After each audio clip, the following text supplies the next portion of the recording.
মাগুরার শ্রীপুর উপজেলার আসিয়া আক্তার ধর্ষণ ও হত্যা মামলার রায়ে প্রধান আসামি হিটু শেখকে মৃত্যুদণ্ড ও 1 লাখ টাকা জরিমানা করা হয়েছে।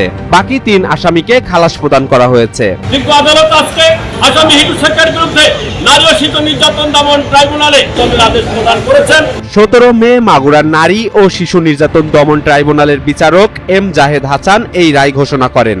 বিচারক এম জাহেদ হাসান আসামি হিটু শেখের বিরুদ্ধে 2000 সালের নারী ও শিশু নির্যাতন দমন আইন সংশোধিত 2003-এর 9-2 ধারার অভিযোগ সাংগঠনিকভাবে প্রমাণ করতে রাষ্ট্রপক্ষ সক্ষম হয়। এই মামলায় হিটু শেখ ছাড়া বাকি 3 আসামি জাহেদা বেগম, সজীব শেখ ও রাতুল শেখকে অভিযোগ প্রমাণিত না হওয়ায় খালাস দেওয়া হয়েছে। শিশুটির মাতা এই মোকদ্দমার বাদী আয়েশা আদালতে হাজির। তিনি রায়ে হিটু শেখের রায়ে সন্তোষ প্রকাশ করলেও অন্যান্য আসামিদেরকে বিজ্ঞ আদালত খালাস দেওয়ার কারণে তিনি হতাশ হয়েছেন। রায় ঘোষণার সময় আদালত চত্বরে ছিল জনতার ভিড়। রায় জানতে সকাল থেকেই ভিড় জমায় সাধারণ মানুষ, বিভিন্ন মানবাধিকার সংগঠনের সদস্য ও গণমাধ্যম কর্মীরা।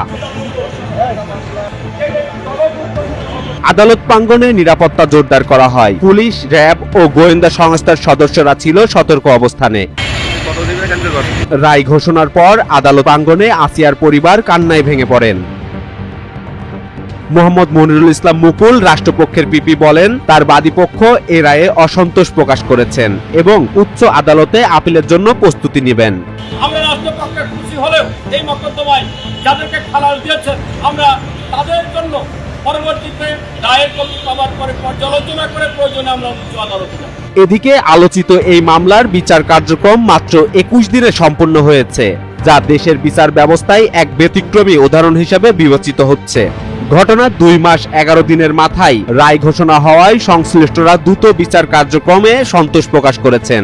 আমরা 14 কর্মদিবসে এই মোকদ্দমা আমরা 2 কার্যদিবসে এই মোকদ্দমা যুক্তিতর্ক সম্পন্ন করেছি। আমরা আজকে রায়ের জন্য নির্ধারিত ছিল, নির্ধারিত তারিখে এই মোকদ্দমার রায় ঘোষিত হয়েছে। গত 6 মার্চ মাগুরা সদর উপজেলার নিজন্দওয়ালি গ্রামে বোনের শ্বশুর বাড়িতে বেড়াতে গিয়ে পাশবিক নির্যাতনের শিকার হয় 8 বছর বয়সী আসিয়া আক্তার। গুরুতর অবস্থায় প্রথমে মাগুরা সদর হাসপাতালে, পরে ফরিদপুর ও ঢাকা মেডিকেল কলেজ হাসপাতালে নেওয়া হয় তাকে। অবশেষে 13 মার্চ ঢাকার সম্মিলিত সামরিক হাসপাতালে চিকিৎসাধীন অবস্থায় মৃত্যু হয় এই শিশুর। ধর্ষণের চেষ্টা করেছিলেন প্রথমত এবং বাধা দেওয়ায় তাকে শ্বাসরোধ করে হত্যার চেষ্টা করেছেন। পরে শিশু আসিয়া মৃত্যুর সাথে পাঞ্জা লড়ে 13/3/2025 তারিখে দুনিয়ার মায়া ত্যাগ করে কর্মকমল করেছেন। 8 মার্চ আসিয়ার মা আয়েশা আক্তার বাদী হয়ে হিটু শেখ সহ 4 জনকে আসামি করে মাগুরা সদর থানায় মামলা দায়ের করেন। এরপর পুলিশ অভিযুক্ত 4 জনকেই গ্রেপ্তার করে। 2000 সালের নারী ও শিশু নির্যাতন দমন আইন সংশোধিত 2003-এর 9-2 ধারার অভিযোগ প্রমাণিত হয়। বিজ্ঞ আদালত আসামি হিটু শেখকে সর্বোচ্চ শাস্তির মৃত্যুদণ্ডের আদেশ প্রদান করেছেন এবং একই সাথে অতিরিক্ত 1 লক্ষ টাকা অর্থদণ্ডে দণ্ডিত করার আদেশ দিয়েছেন।